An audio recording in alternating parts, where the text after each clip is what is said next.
looking right down over the telescope down there to the water, 270 miles away. And we have got an unbelievable picture from the elbow camera right now. You can see the entire continent of Australia from here. The whole thing.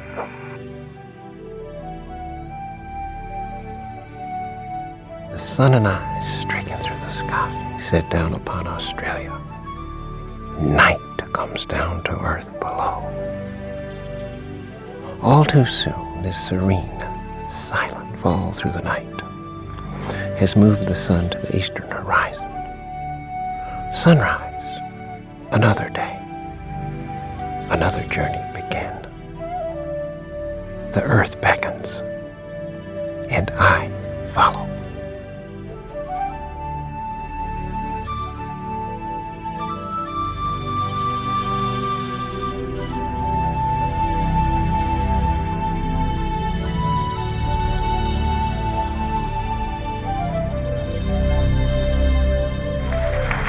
Thank you. Thank you. Thank you. Thank you. Thank you. Thank you.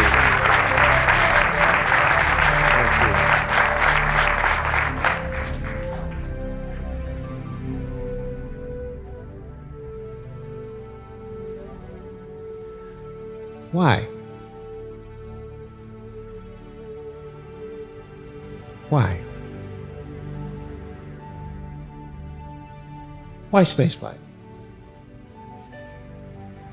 Why put telescopes in space?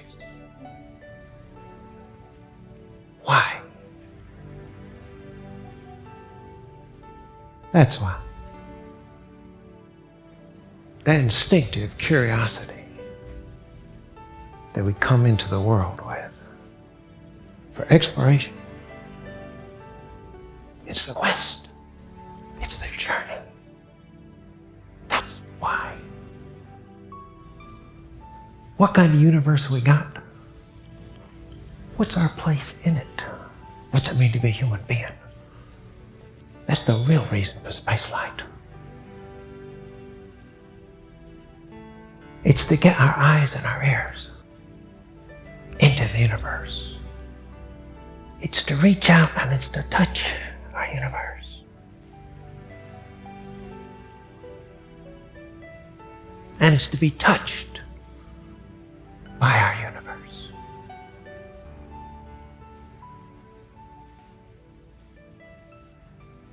We've always looked to the heavens in search for the hope and the meaning of life and death here on earth. It's the reason that we propel ourselves into the heavens.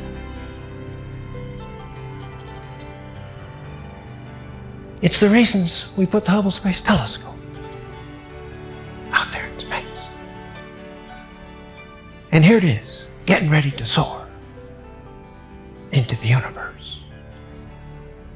The high gain antennas going out, the solar panels going out.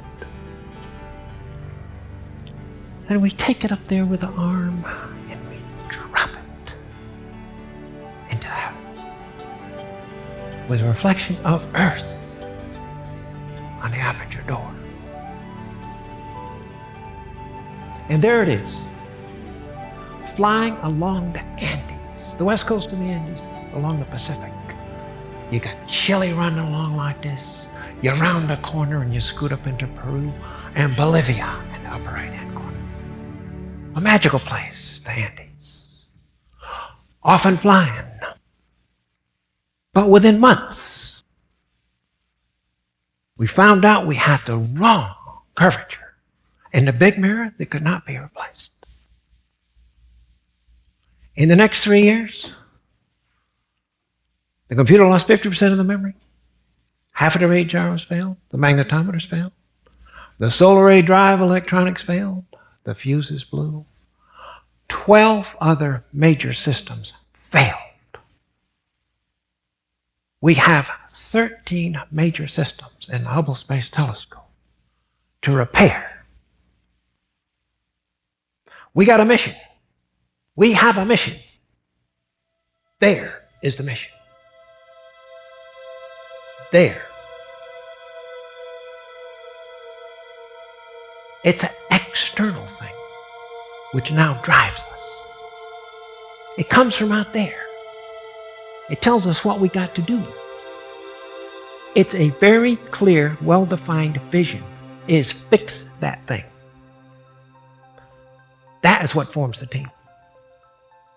There is not a team in place here and a problem here and you throw them together. It doesn't work that way. We have functions. We have functions we have to do to get from here to there. You got talented, competent people. Talented, competent people. And you put them in place to do those functions. They take responsibility for what they got to do. Their roles are clear, their identities are clear, their talents are clear, and they do it. There is no hierarchical structure. There's no horizontal structure. It's like an organism. It's like my body. I got 100 billion cells. They all do their thing. My liver cells say, I'm a liver cell, and I'm going to do a liver. And I'm a kidney cell, I'm going to do what kidney's supposed to do. Believe me, there is no such thing as a kidney cell that is jealous of a brain cell. The muscle cells don't want the bone cells to fail. They got a mission. That is the thing that coheres and brings everyone together. It gives them a passion. You don't do a mission, you believe in it. So we go forward. Anytime in life you can get that kind of vision and communicate that kind of vision, it is spectacular. The job gets done.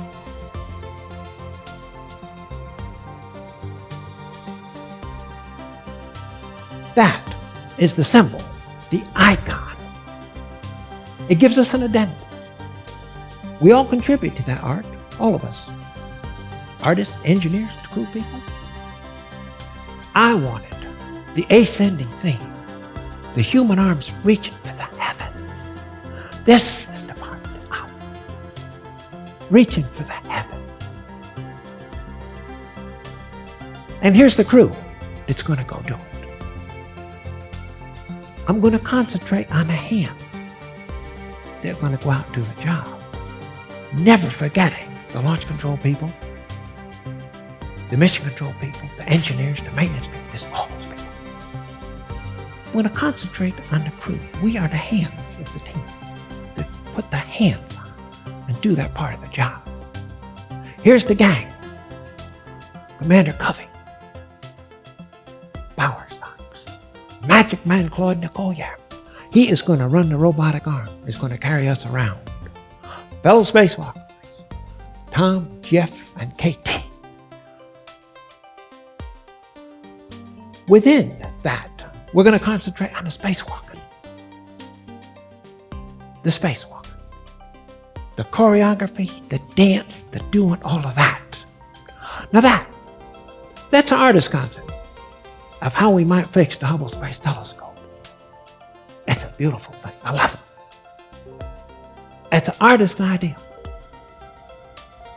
How can we learn? From the art forms. You learn from anything. You suck the data up and you take it. That is the way you come up with creative ideas. That's a computer graphic. I look upon that as an anatomy lesson.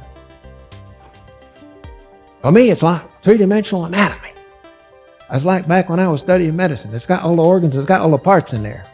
But what I look at that is how am I going to swim up inside that thing and reach what I got to do and get there without rubbing things?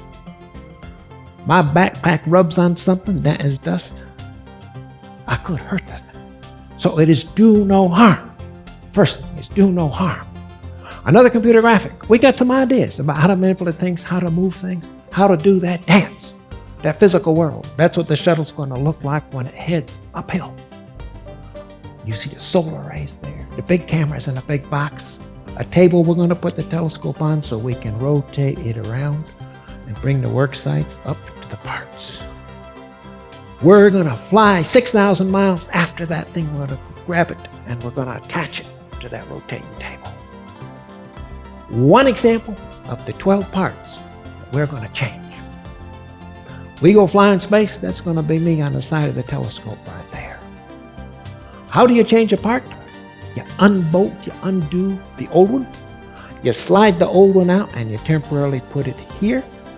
You go in the box, you get the new one, you put the new one in, you take the old one, put it in the box, close the lid, and come home. Just like what you do in your garage. I've only shown you one. That's 1 out of 12 that we're going to do. That is a neat mock-up of the shuttle.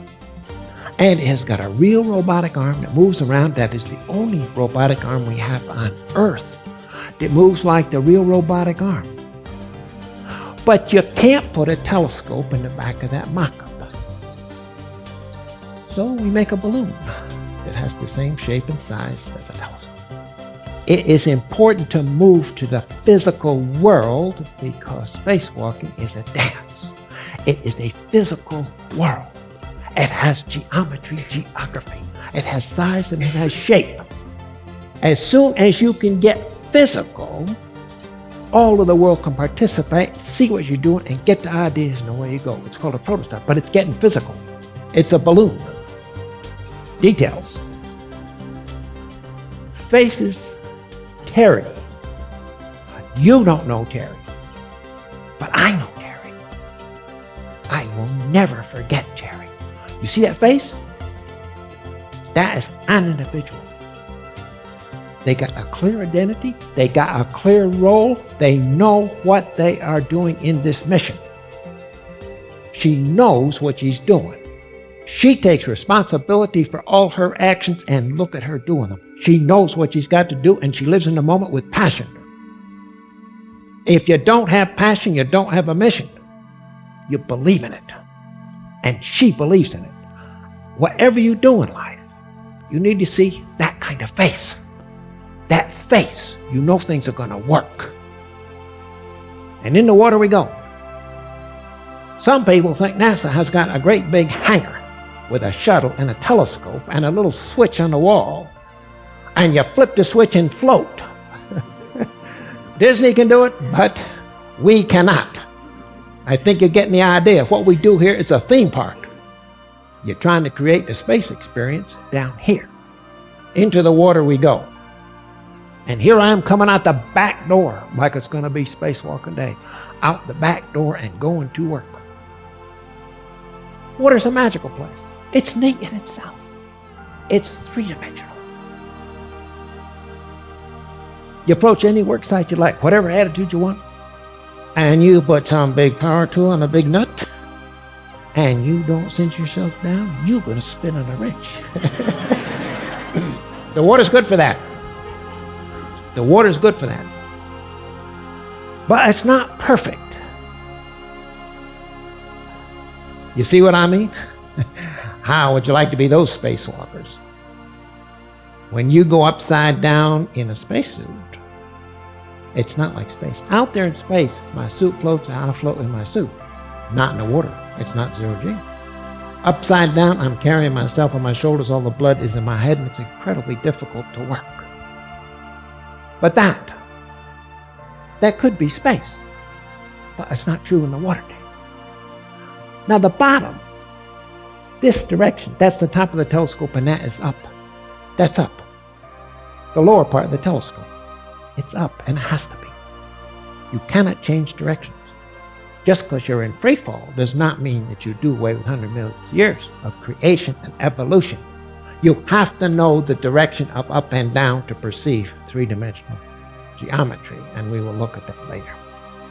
When we fly in space, this is going to be me over here. Jeff will pass the camera over to me. When we get within a foot of the door, I'm going to reach out with a hand and grab it because I can see that little mirror. If that mirror touches the edge of the door, there are no pictures from Hubble. That is what that is all about. But you see at the top of the screen, see the top of the screen? This is what you're looking at up there. There are not many of them around. That's me. I worked on Hubble for 17 years, helping to come up with a process, how you make it serviceable by spacewalkers. But I wanted to find out a new way of doing things. I got to do it someone else's way, not my way. I have to continue to improve what I'm doing. I put someone else in my boots, someone else in my shoes, in my suit, to see how they would do it. And that's what is going on here. It's listen and learn from everybody.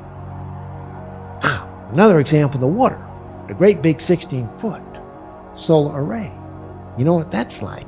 It's a 16-foot canoe paddle. That's muscle to push that through the water.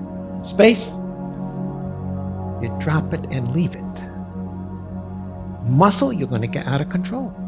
You drop it and leave it. You want to move that thing in space? A little faster. I could teach all the spacewalk down here. You want to rotate it, touch, and watch. Only in your imagination do you learn this kind of thing. You think about zero gravity and you think about touch. That's the air-bearing floor. That's the corrective optics. It's got all the mirrors that are going to correct the wrong curvature. I'm on air-bearing floors. It's on air-bearing floors. Everything is floating. Now, it's frictionless.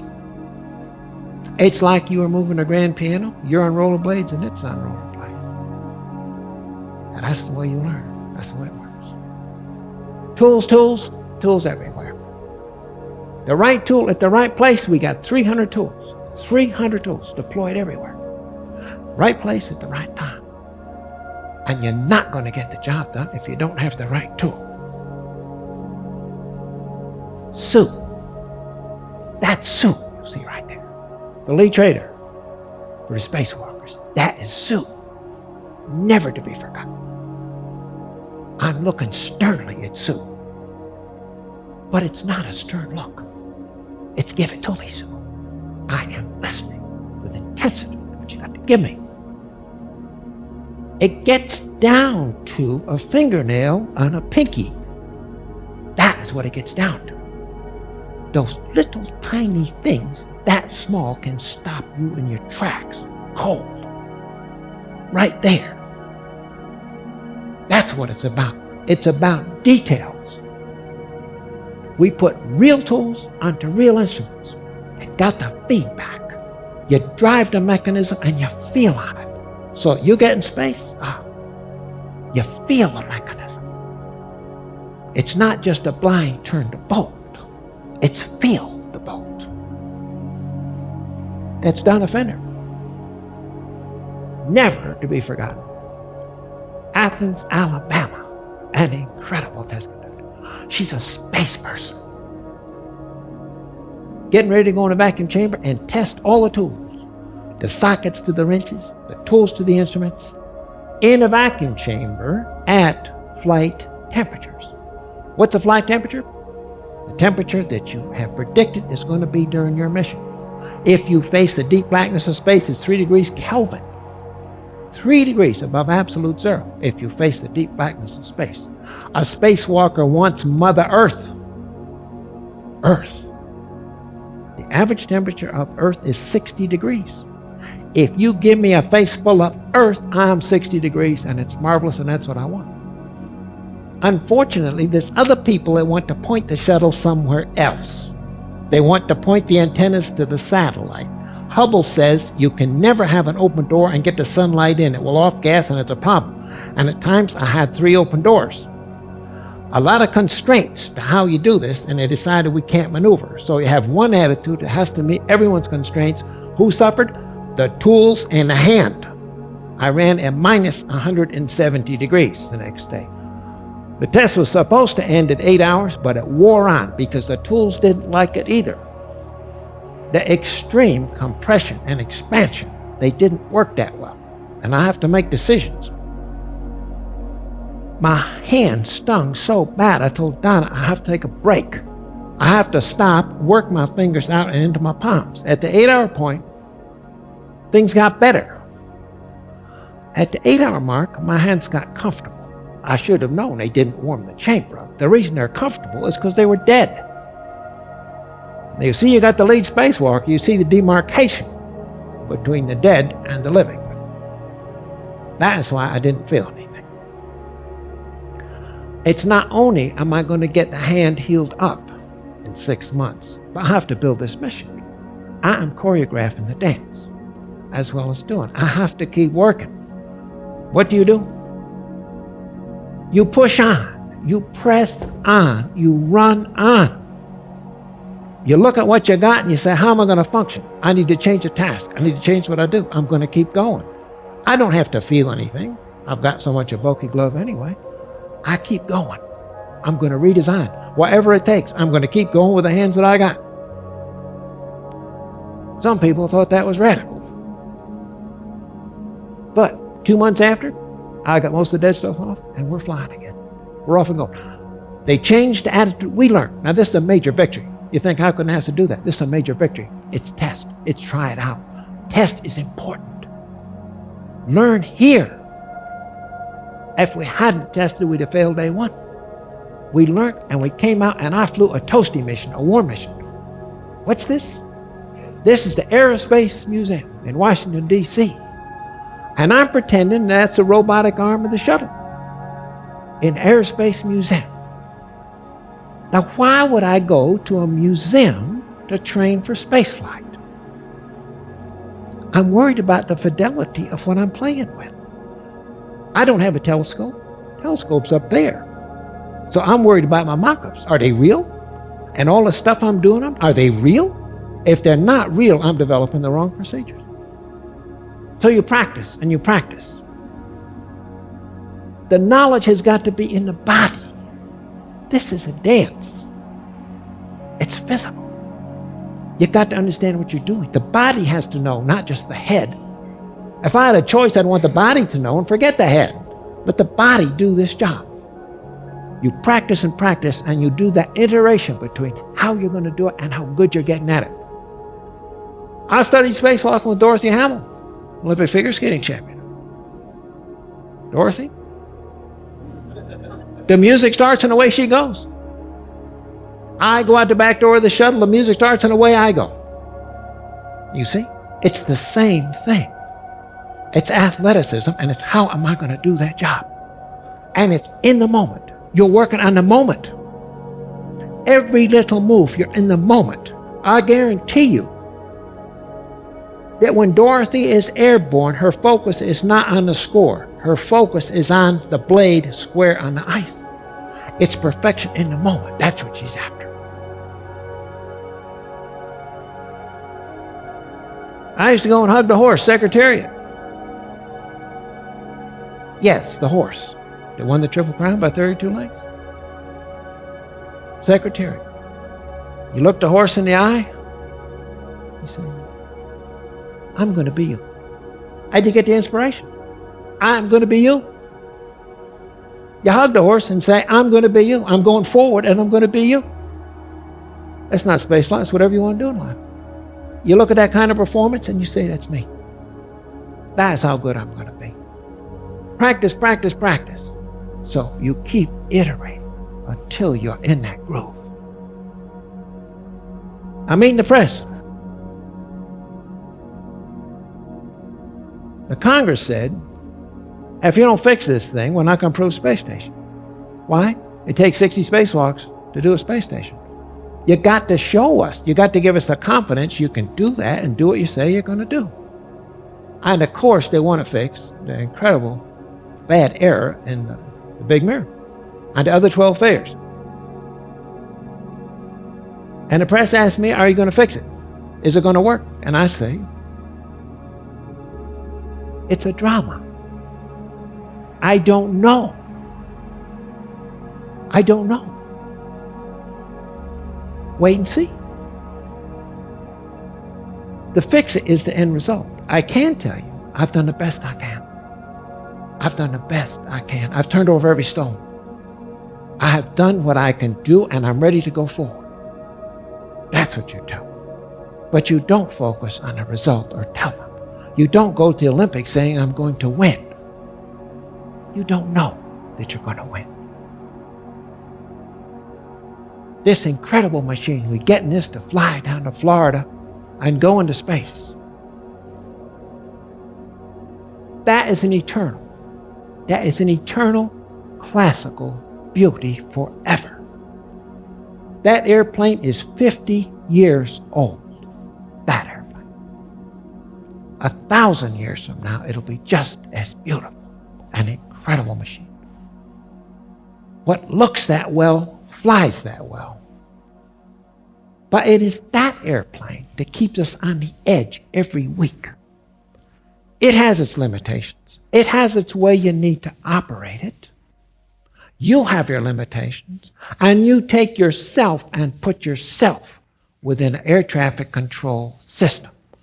So you have loads of external requirements and ways of doing things. And every week you are tested. You do it right or you die. Your own life is in your own hands in this case. It keeps you here, week in and week out. We arrive in Florida, in formation, flying in formation, just like the spirit we're going forward with. Working together, nonverbal, getting on the leader's wing and going.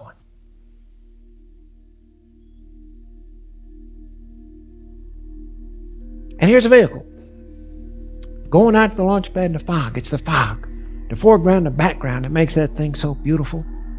Here the fog is clearing. Space is a big place. It's a marvelous place.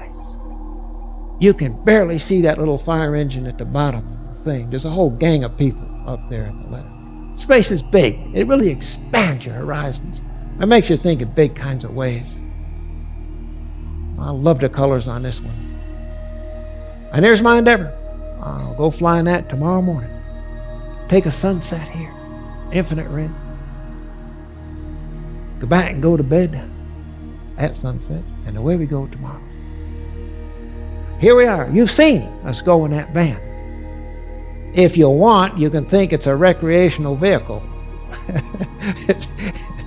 It's a recreational vehicle. The first time you go, you don't know what they're going to do to you. People ask me, were you scared the first time?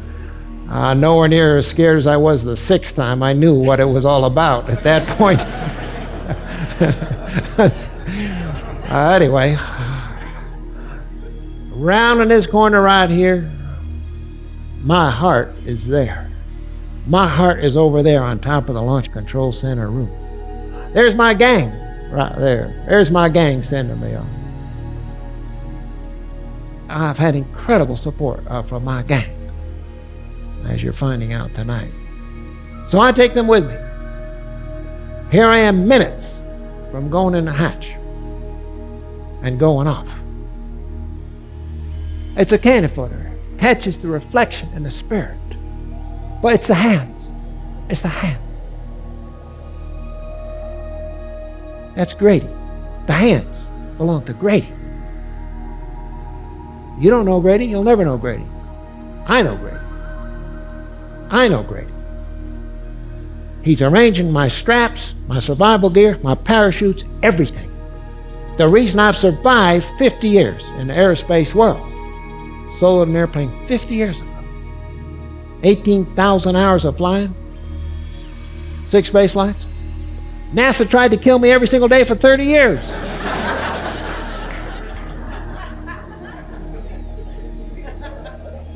Grady wouldn't let them.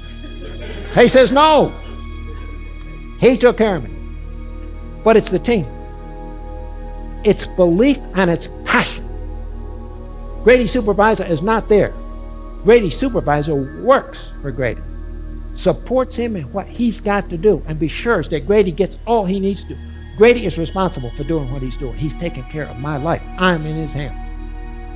And for 50 years, I've put this body in other people's hands, and they've taken care of me because they believe and have a passion for what they do. I take the Gradys with me, I take my families with me, and away we go.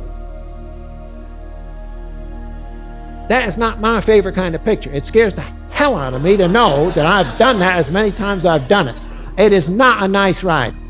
If you could get beamed up there, believe me, go that way. This is not the way to go.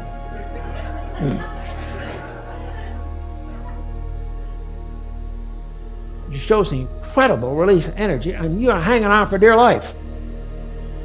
You know how they found out that I had flown on all 5 shuttles?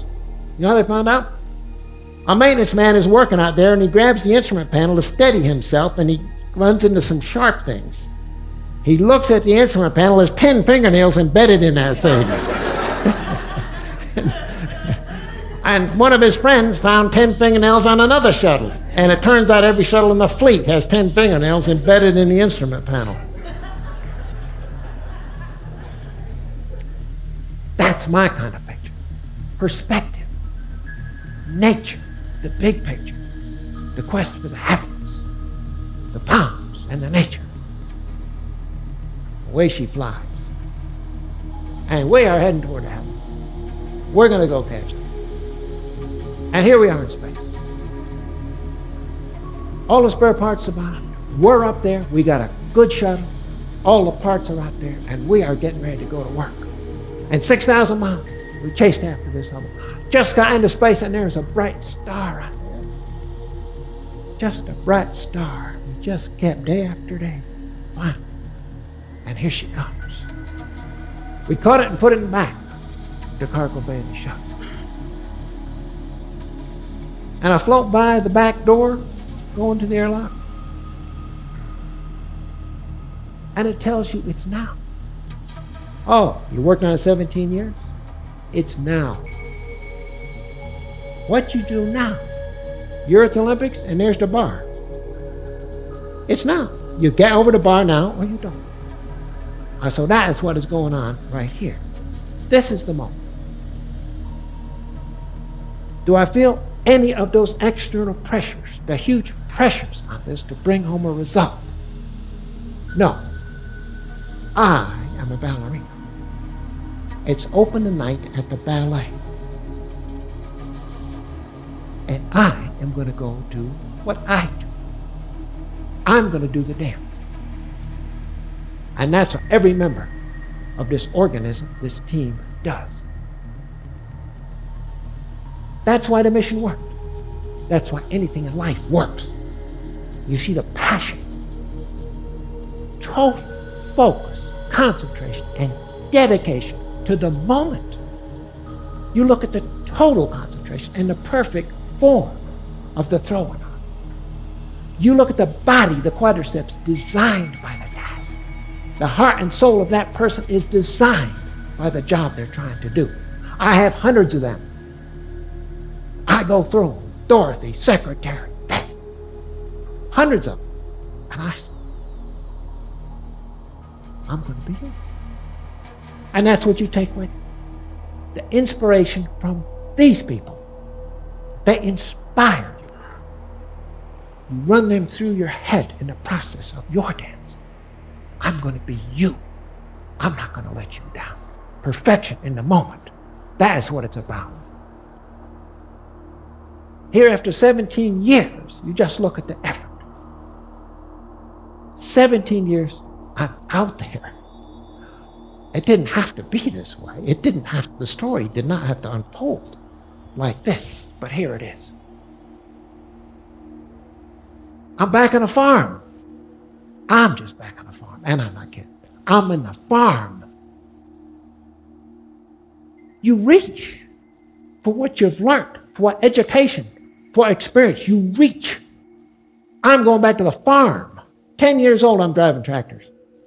12 or 13 left in the remote field. When it breaks, I can walk home or I can fix it. I learned how to fix it. Airplane mechanic in Korea. Fixing things. In another lifetime, I was a trauma surgeon fixing broken people. If you're not careful in life, what happens to you? You fix tractors, you fix airplanes, you fix people, and they do this to you. You go up there to fix that. That's the way it goes. But I'm reaching back to the farm. I learned mechanics when I was a child. And children learn things in very, very special ways. Arranging my tools for a day's work. And as you saw in the water tank, you got a top of the telescope and you got a bottom. You got a top and you got a bottom. Every time I was ever in acquaintance, in proximity to the real telescope or the mock-ups, The top was positioned up. So the top of the telescope is always in the up direction. When I go out in space and you tell me there is no up or down in free fall, I tell you the top of the telescope must be up. Or my total geometry, I don't know how to put the tool, I don't know which way to turn the tool. It's an important lesson in evolutionary biology. 8.5 minutes of launch does not eliminate millennia of creation and evolution.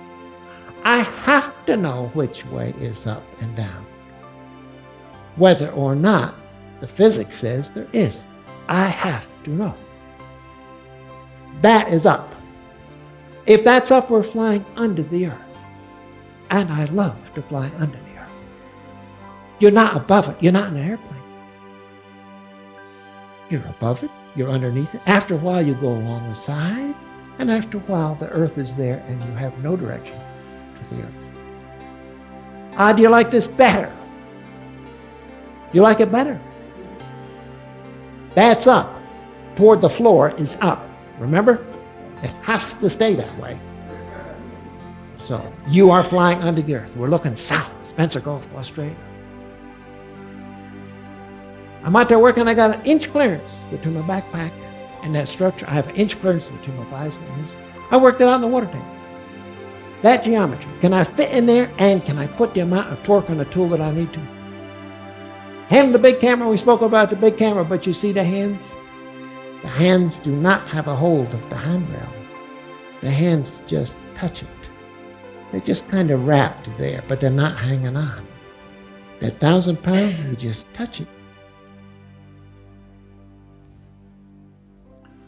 Jeff's up at the top, I'm at the bottom. Nonverbal communication, it's the dance. He's at the top, the bottom. We just bring the old one right back down in the box to bring it home. There. The corrective optics is going to correct the wrong curvature of the mirror.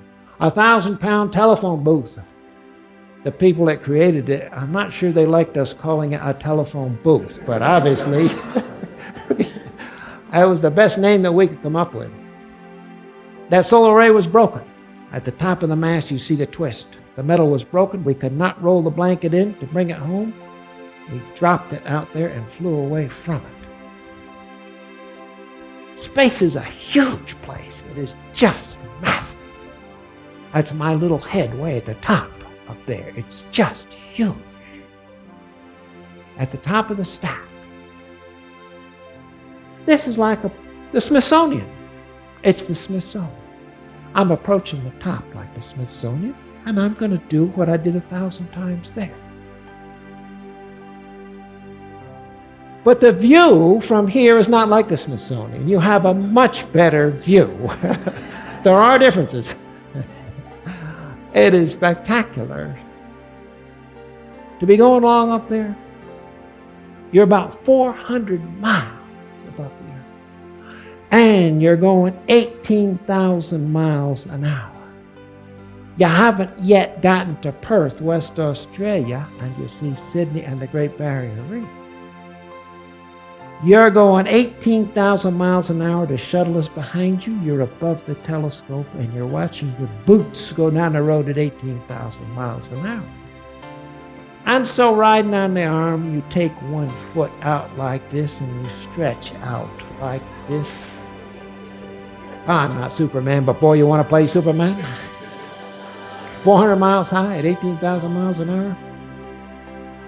That's what the view looks like from me. Looking back down at the shuttle, it's a 6-story building from that high up. The whole secret to that one is the little toe. Little toe. It's the detail. Little toe. I'm hanging out with a toe. That toe. I worked it out in my imagination. I worked out the tanks. That's what it's about. It's details to ballet. Every finger and every toe. It's that toe. It's working right there. I thought the nighttime would slow us down. I thought we'd lose some efficiency working at night. But we didn't. The little helmet lights here and the spotlight we had inside. We hit the rhythm and night did not slow us down. I thought in the timeline it might. It's gorgeous. We put the new solar rays on and they would not come down. There was a failure of the micro switch, a failure of the motor. We had to put the wrench on and crank them down. In the earliest days of Hubble, every mechanical appendage, I said, I want a little backup where I can put a wrench on it if it doesn't work the way it is supposed to. And all these advanced opticians and astronomers say, we have a farm kid here who is wanting to put his wrench on our equipment every time he has the chance. We put a wrench on it. So, we did do contingency stuff. The work is done. Solar panels are going out. They deployed everything to be sure it would work. And one last look at reflections. In my visor there, you see the wonderful curvature of the visor and the curvature of Earth. And you see Jeffrey taking my picture there. That's just spectacular, the kind of reflections you get. In 40 hours of spacewalking, there was one surprise. Couldn't close the doors to the Star Trek. Couldn't close the doors. The doors were misaligned. And they wouldn't close. But looking at the doors, I looked at all the scratch marks and the scars. Somebody else had a problem on the ground. In fact, they had problems closing the doors. That's a red flag. It's called a red flag. That is a red flag. It's like the mirror. The mirror, they had dozens of red flags.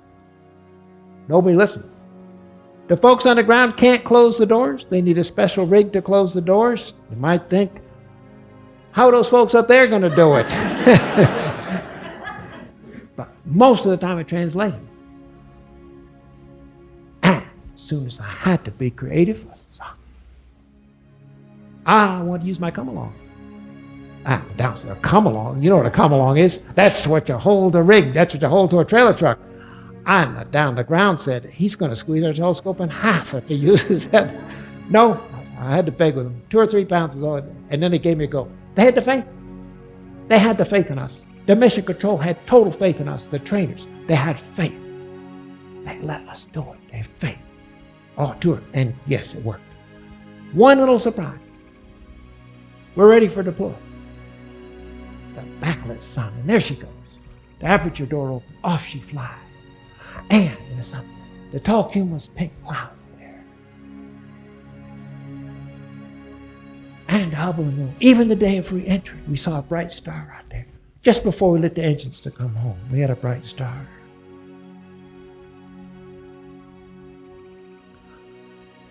We're talking to President Clinton and Vice President Gore here. 17 years and haven't given every ounce that I had. And we got done what we planned to get done. And I am feeling this incredible sadness. A real deep melancholy. And I have a hard time figuring it out. I'm not sure how I figured it out. But it's like, I want the journey. It's like I've crested the peak of one mountain, but I need the next one. I can't see the next one. It's over. You see, that's the problem. It's over. I'm afraid I'm not going to get back to Hubble again and again. It's over. The 17 years is over. And so, it's a melancholy. And that was very surprising to me.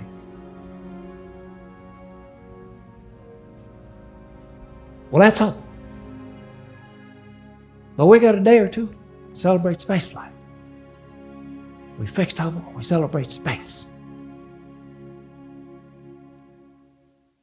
That's my second flight. It was all astronomy. But I want you to focus on a can of Coca-Cola in the window. Coca-Cola, can of Coca-Cola. It was the Coke and the Pepsi wars. I was assigned to Coca-Cola. I'm a Coke man. I ran their experiments, but I saved one can for me. So I can play. I did their stuff. How do you control fizz in space? So I got me a can of Coca-Cola. I cannot extract the Coke by the way you're supposed to, because that controls fizz their way. But I have to get the Coke out of the can. I take a can opener and I take the entire other end off the can. But it won't come out. Starting to buzz, it won't come out. Yeah. So I snapped the can off the Coke inertially, and I left the Coke there. You drop the can, you look at the Coke, you blow on it a little bit to get it stopped. That is a can of Coca-Cola. But you look at that Coca-Cola, and it's a sphere. It's beautiful. It's a sphere. And you look through and you see Earth out the window. So you have the sphere and you see Earth. Now you have an intuitive feel why the Earth is a perfect sphere. The Coca-Cola is in free fall around the Earth, and at one time the Earth was liquid in free fall about the sun. Minimize the surface area. Now you feel here. You intuitively know why the Earth is such a nice sphere. But the Coke is getting big because the bubbles do not go to the top and fizz off. Because, it gets big. So I got to get going before it blows up. I get my straw and I go in. You go in there. Gee whiz, that's been in the, that's like it's flat. It's a fridge all week. I go in here, bubbles up my nose. I'm having a terrible time. And as usual, my friends all congregate. What is he doing now?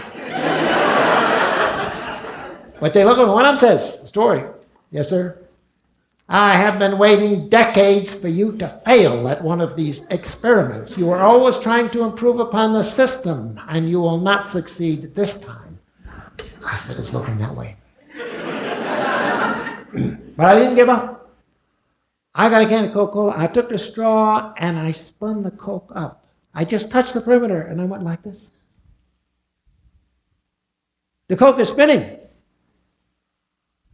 That is Coke which is spinning.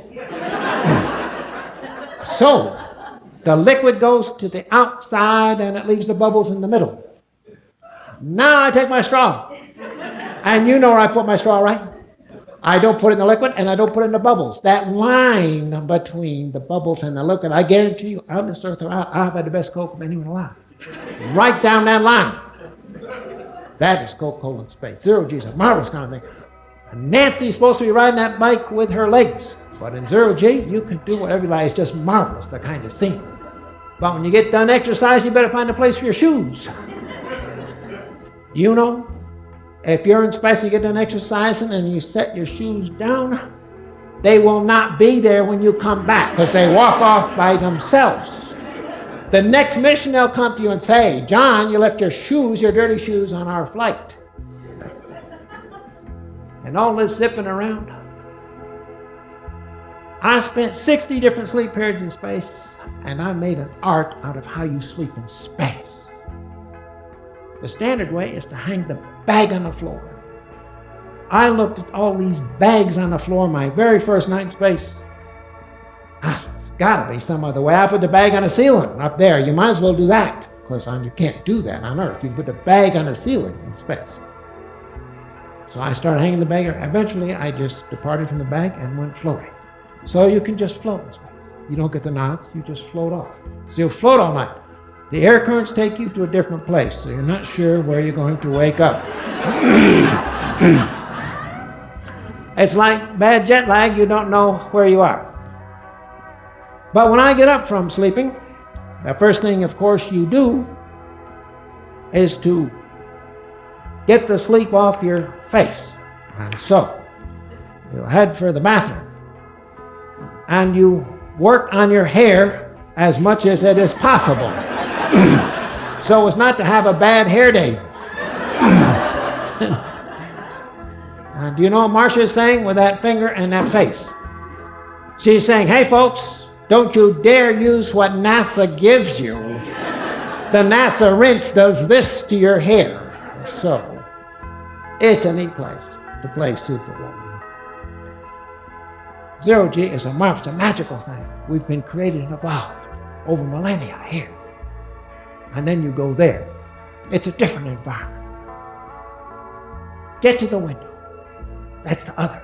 The art of the mission is one part about space. Zero G, but the window. You'll get to that window, that portal. It is just marvelous what goes on out there. And we have fantastic windows in the show. You hope they're facing at the right thing. And that's a third of the equipment. Just like the other stuff we're doing to knowledge of that equipment. Change the lens, change the film, focus, bang, bang, bang, bang. It's got to be in the hands. Got to be in the hands. Most of these pictures, that's the way. Bang, bang, bang. 300 miles a minute. It's got to be here. It's got to be in the bottom or at the top. I love this one here. I wish I was doing that right now. I'll take some pictures there with a 600 millimeter, what I call the big lens.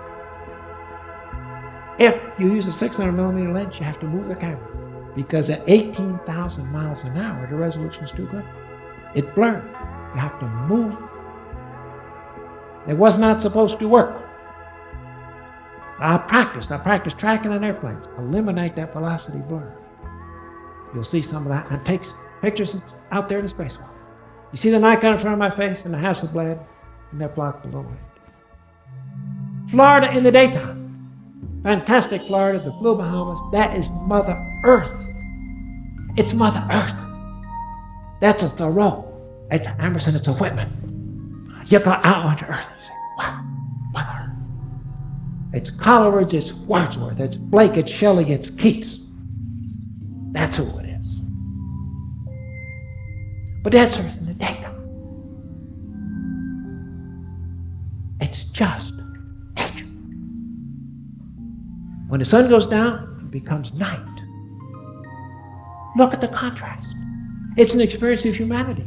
The amount of light is the amount of people. That's Florida, Miami, Lauderdale, Boca Raton, on the other coast, Tampa, St. Pete, Orlando. It's an experience of humanity. All the interstate highways remind you of the internet. But you look at humanity, people. The day-night experience is totally different. You may be thinking, what is that sharp line that comes down from the top of the slide? You know what that is? You don't know what that is? That's the string that holds up the earth.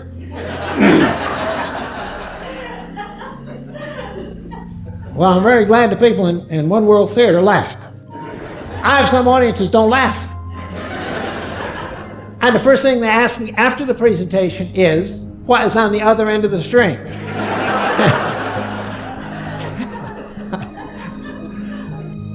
And the great big picture, the whole thing, that's the special picture. But not only do you see the whole peninsula of Florida, you can see a contrail.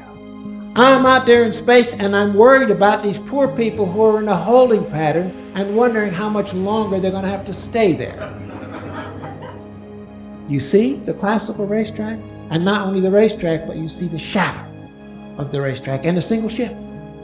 You can see a single ship from space. So you see entire continents, a single ship.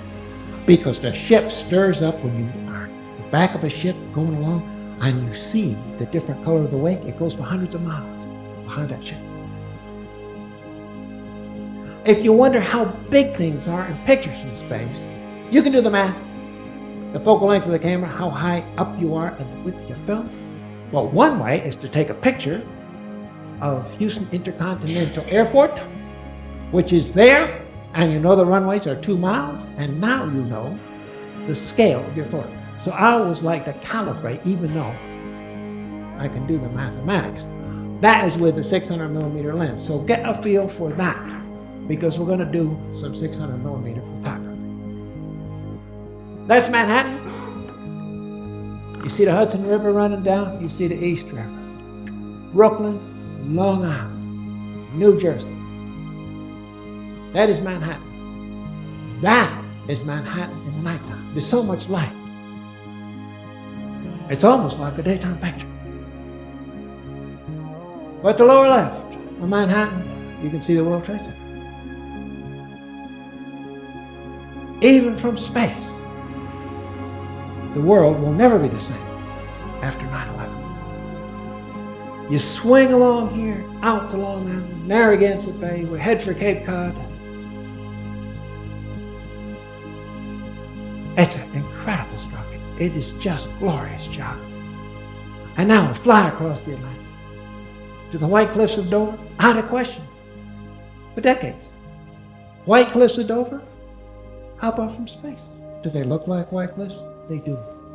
But the neat thing about spaceflight is you see the whole picture. Down to the right there, you got Calais, France. It's a history lesson. This is a history lesson. You look at, you're going to steam through the Strait of Gibraltar and you get a history lesson. It's a history lesson. You got Portugal, the Spanish Riviera, Casablanca, Morocco, the Sahara. You're going to go in and you're going to get Rome. You're going to get Athens. You're going to get Cairo and Haifa, Jerusalem. You can't help but think of history when you pass through there. Looking right straight down in the Strait of Gibraltar, it's such a classical place. Here, Italy. The heel out there, the toe out there, you're looking south, Sicily, over in there. The Nile Delta, we're looking a little bit, that is south.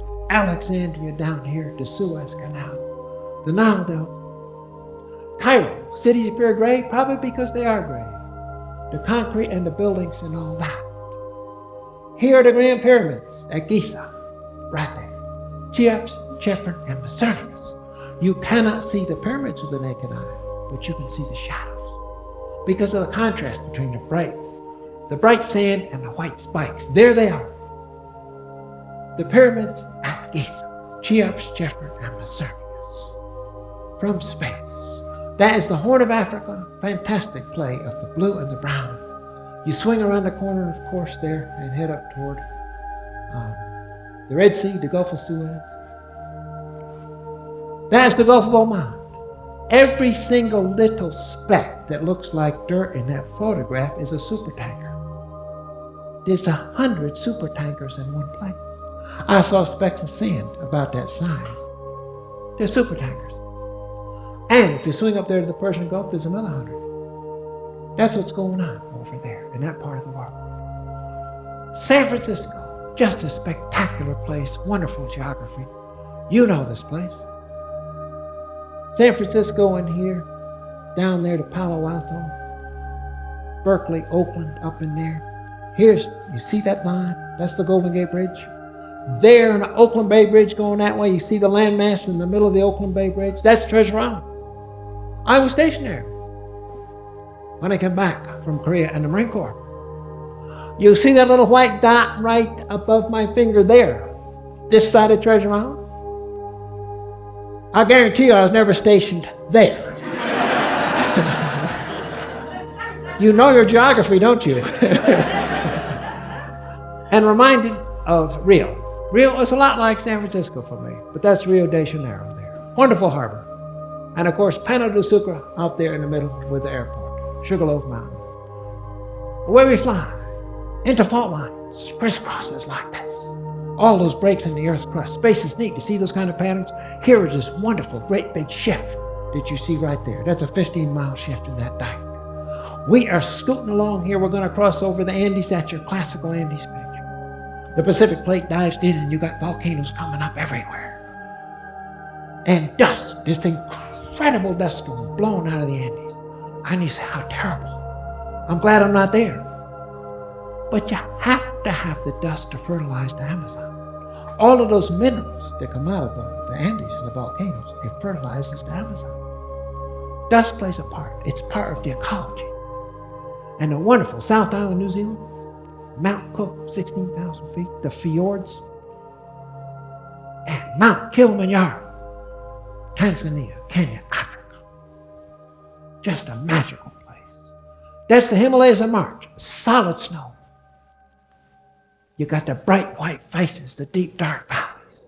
It's a sculpture. All I did was to take the picture. And that is Mount Everest in all its fantastic glory. Right in the center screen. And the glaciers running down that'll feed the Ganges River. That's my 600 millimeter lens. The Zagros Mountains of Iran, it's just art. The Zagros produces art. Just like religious art, framed figures. It's just rocks you're looking at, but from space, look at what it does. And this, the wind and the sand sandblasted this wonderful circular structure 70 miles wide, 300 miles deep. And that is my family in the middle of the desert in Australia. There's her feet, her jeans, her pinched in waist, and her hat. Over here, that's him. His feet, his legs, and he's holding a child up to the sun in Australia. Every time I fly in space, I look forward to seeing my family. Sometime I need to get the ground truth. What painted that in the middle of the desert? The Namib Desert, it is fantastic. The juxtaposition of the sand, the waves of sand and the dunes of water meeting each other, the blue and the brown. It just reverberates in your soul. I'll put the big lens on. The wind and the sand just sculpt the earth in all these fantastic shapes. Just wonderful stuff in these totems. Sand dunes from space. It is marvelous, the kind of art that's created. We're into lakes and water. That's normal sunlight. Look what happens when the sun moves over and you get a silver lake. That's Lake Nasser, the Aswan Dam at the top, and the Finger Lakes of New York, sculpted by glaciers just like Finger Lakes, and I call it the Lake of Life. Pink algae in the Green Lake in Kenya, Africa.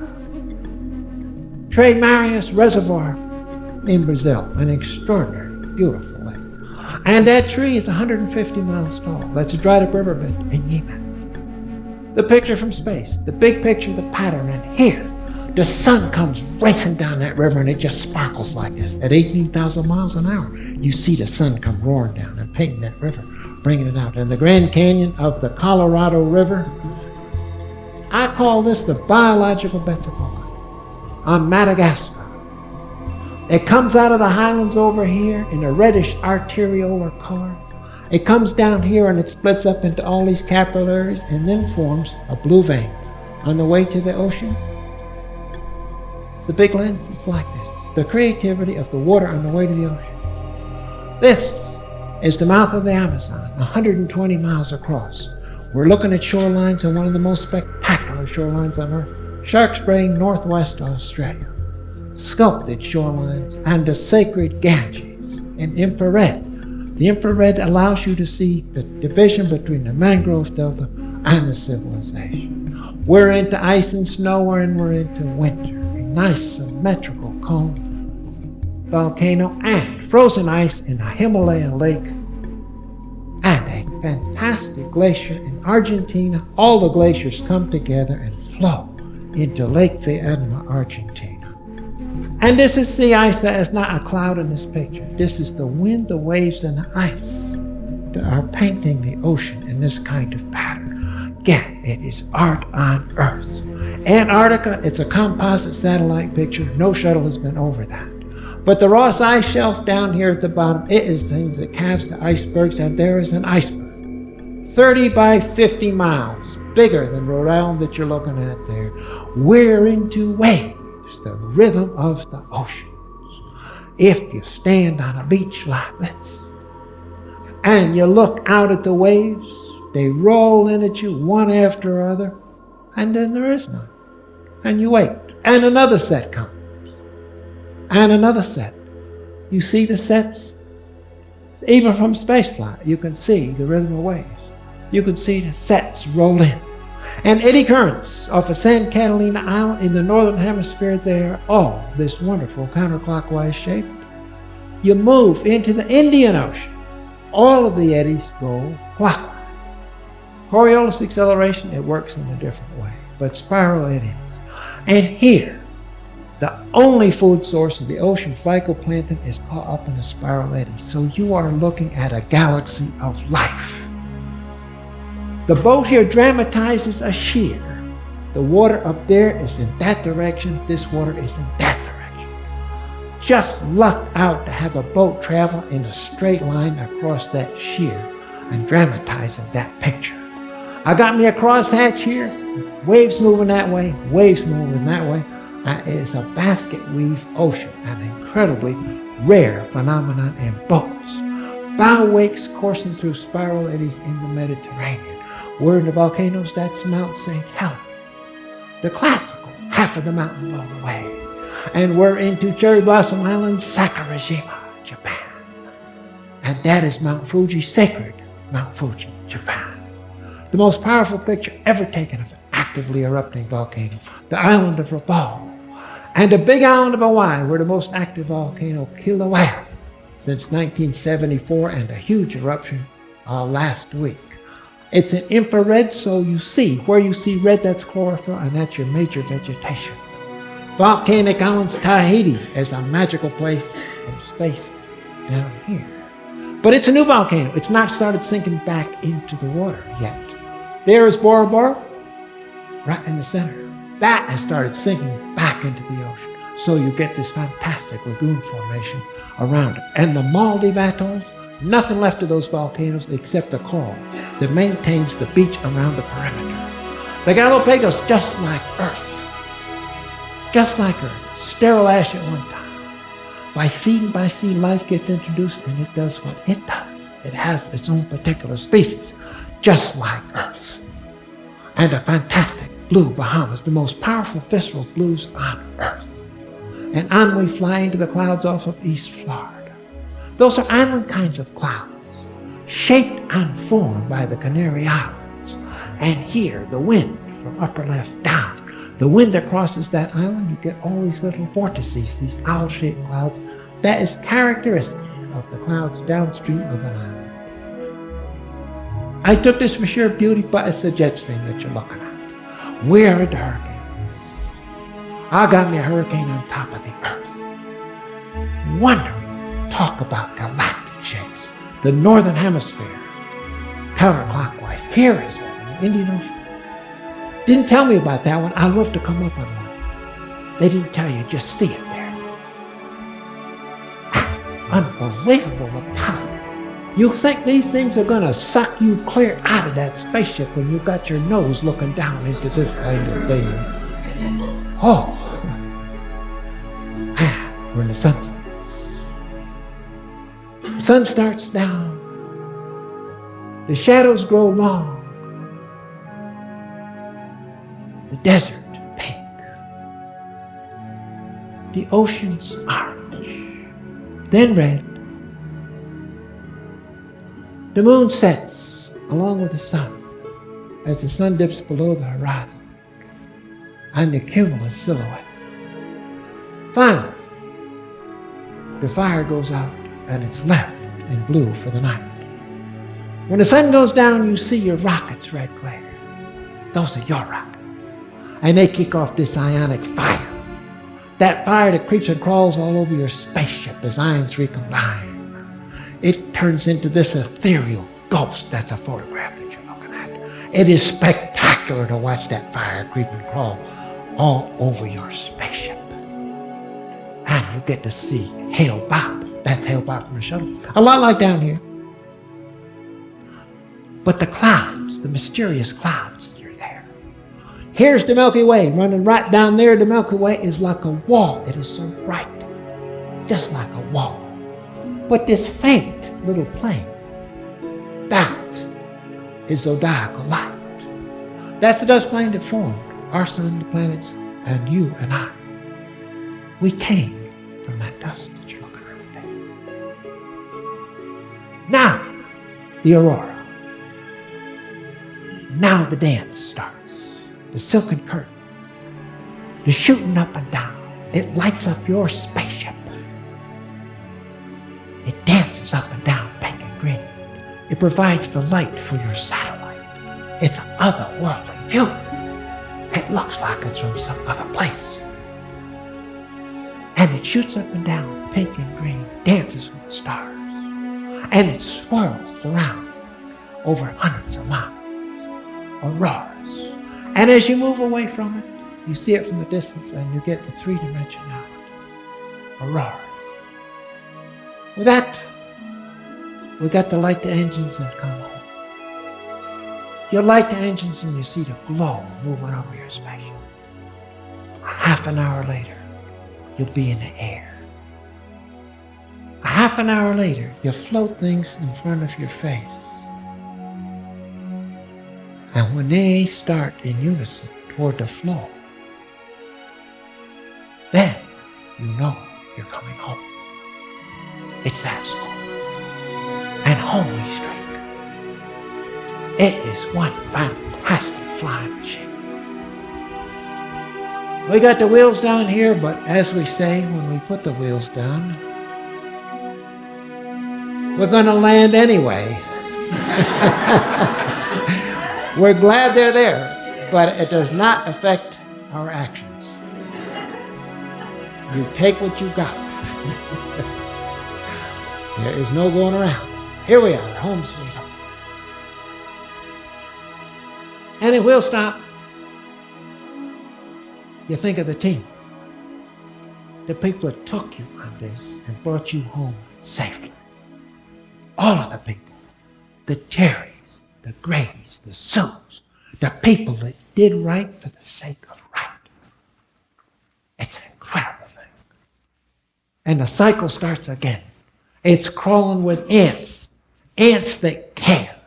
They get on it time after time, never losing their passion, just like they were doing it for the first time.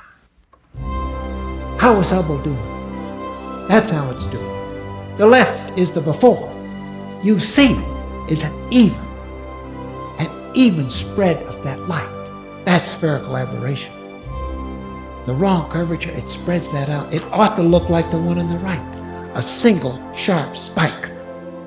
A single sharp star. M100, before and after. That was the first picture that I saw of Hubble after the fact. I looked at M100 and I forgot about the mission. I just says, the universe. It's a face-on. It is a spectacular galaxy. And I just, the universe.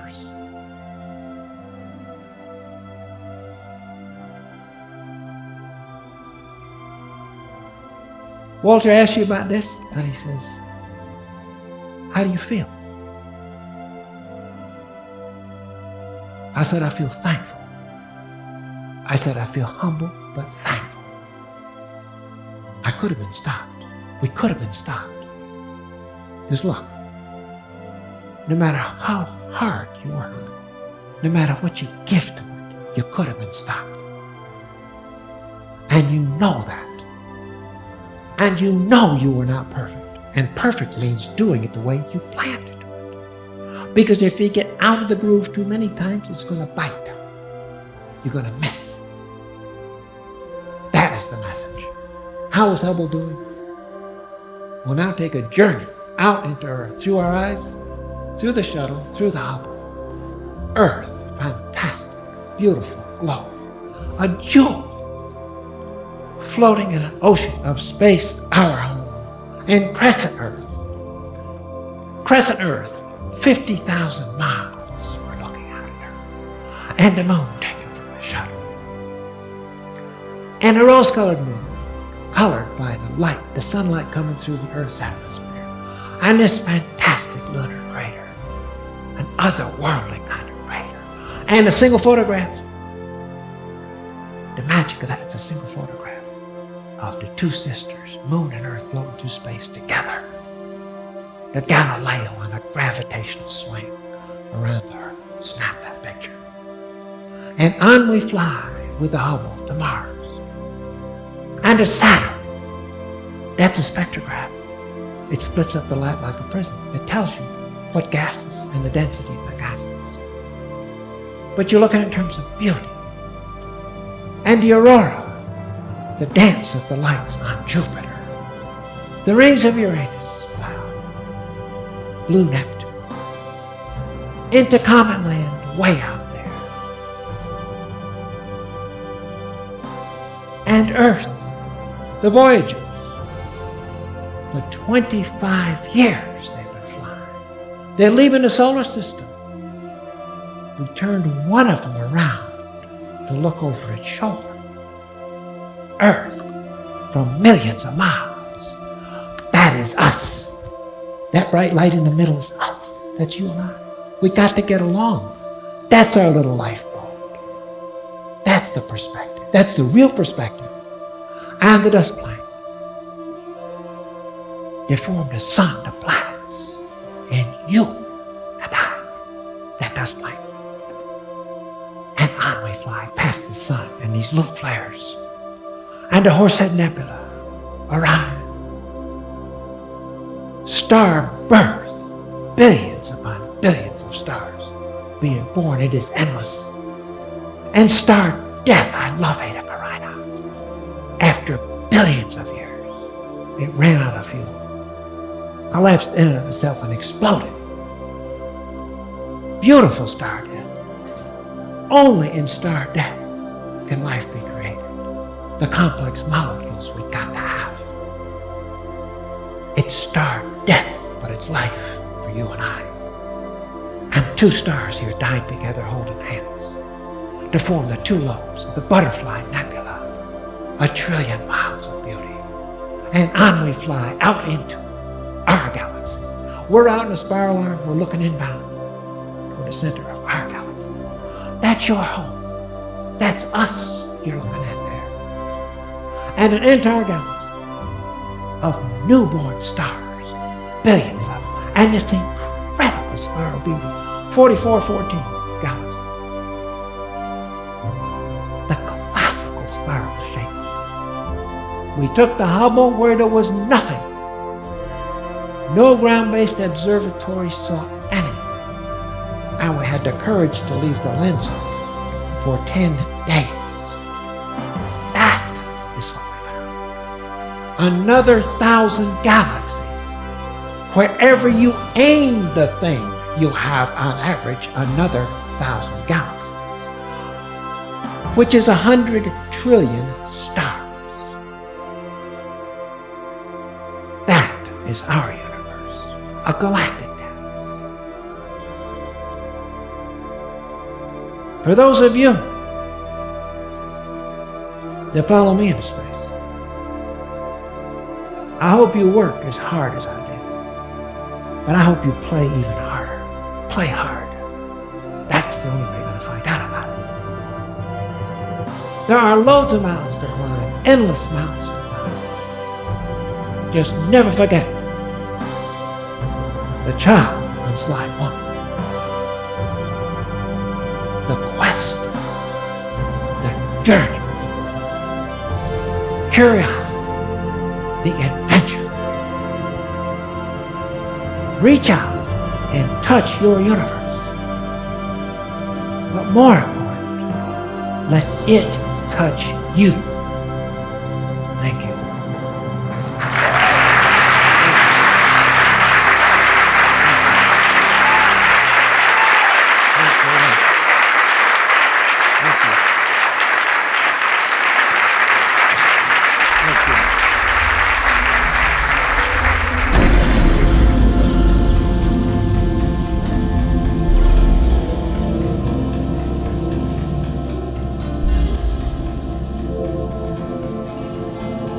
I got my hair straight, huh? Yeah, is it mine?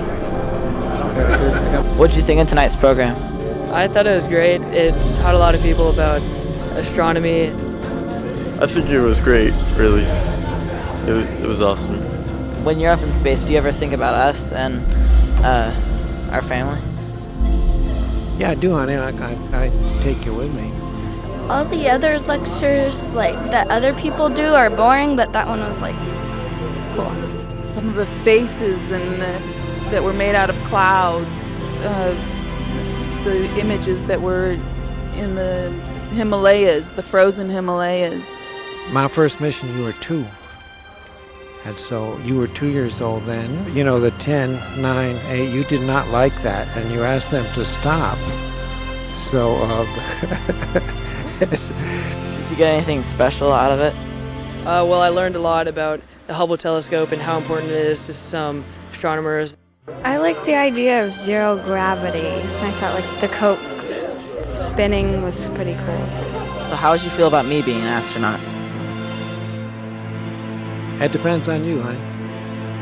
I was amazed how actually small we are in the galaxy, showing that he picked out a black spot in the galaxy and he zoomed up into that and how many other galaxies he found. That was really interesting. Thanks, Dad. Well, thank you, honey.